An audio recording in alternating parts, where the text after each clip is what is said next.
Araveg, við erum hér á Norðurlandamótinu í Kisa-Kallio. Þú ert með undir 18 ára liði stúlkna.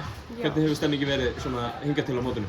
Bara geggjuð sko. Þetta er búið að vera ógeðslega skemmtilegt og bara margt komið í reynslubankann. Það er svona fáið til þess að aðeins að spjalla hérna ákveður sem sagt eftir það síðasta tímabil. Ertu hjá Njarðvík, ekki? Jú. Ákveður að fara til Paterna á Spáni. Já. Hvaða prógram er þetta sem þú fórst í það? Ég byrjaði bara á því að fara í æfingabúðir út í Valencia og var þannig pikkuð upp og fékk samning á Paterna og ég að æfa með juniorliðinu í Paterna og spila með þeim og svo hef ég líka verið að æfa með senior og meistaraflokki og þetta er bara ógeðslega skemmtilegt. Hvernig hefur gengið hjá þér? Bara mjög vel.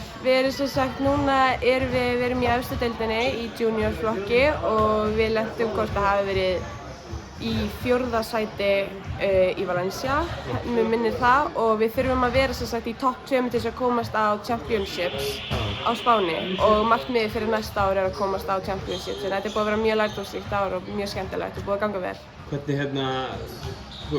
Hvernig myndirðu segja að æfingar og umgjörð verða ólík því sem er kannski á Íslandi?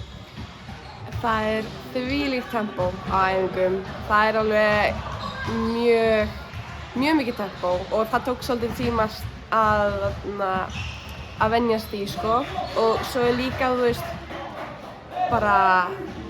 ég er búin að segja þegar ég fór hérna út, mér fannst ég þurfa að læra bara vörn upp á nýtt. Út af því að það eru bara allt aðrar áherslur í vörn og í sókn og öllu þannig. En já. Hvað fórst þarna út, búin að taka þetta ár hjá Paterna og hvað ætlarðu svo að gera núna?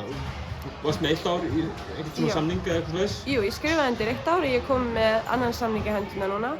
Og planið er allavega næsta ár hjá Paterna og svo sér maður bara að maður vera 18 næsta sumar, þannig að maður sér bara. Farðu væntanlega að fara heim á sumrin og svona? Já, kem heim á sumrin og maður er í fullu prógrami með landsliðinu núna heima og svo fer ég út aftur í ágúst. Þínar konur í Njarðvík upp úr fyrstu deildinni og Íslandsmeistarar, var ekkert leiðilegt að fá vera ekki með í liðinu?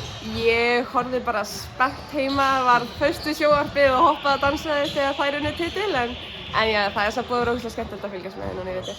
Hvernig er þessu háttað? Þetta er náttúrulega þú ert á skólaaldri ennþá, ertu í einhvers konar svoleiðisprógrami með það? Já, ég er á skólastyrk, tæknilega séð, og ég er í rauninni bara í fjarnámi með æfingum, þannig ég næ að sinna, það eru morgunæfingar og þannig að ég væri í fullum skóla, að mæta í skólann, það myndi ég ekki ná þeim, þannig að ég er bara í fjarnámi að taka það með og það gengur bara mjög vel bara allt. Hvernig sérðu næsta ár? Þú tekur náttúrulega bara næsta ár úti með Paterna aftur. Hvert sérðu þið fara? Ætlarðu að vera lengi á meginlandinu eða? Ég sé mig allan ekki fyrir mér vera að koma aftur til Íslands, mér finnst það svo skemmtilegt. Ég er alveg gjörsamlega heilluð af evrópskum körfubolta, sérstaklega spænskum körfubolta. En að ég hugsa að það er allan svona draumurinn að halda áfram sko, já, markmiðið. Það eru bestu þakkir, Rannveig, og gangi þér innilega vel með á næsta tímabili sem og í lokaleik í dag. Já, það er stendur sér. Takk fyrir. Takk fyrir.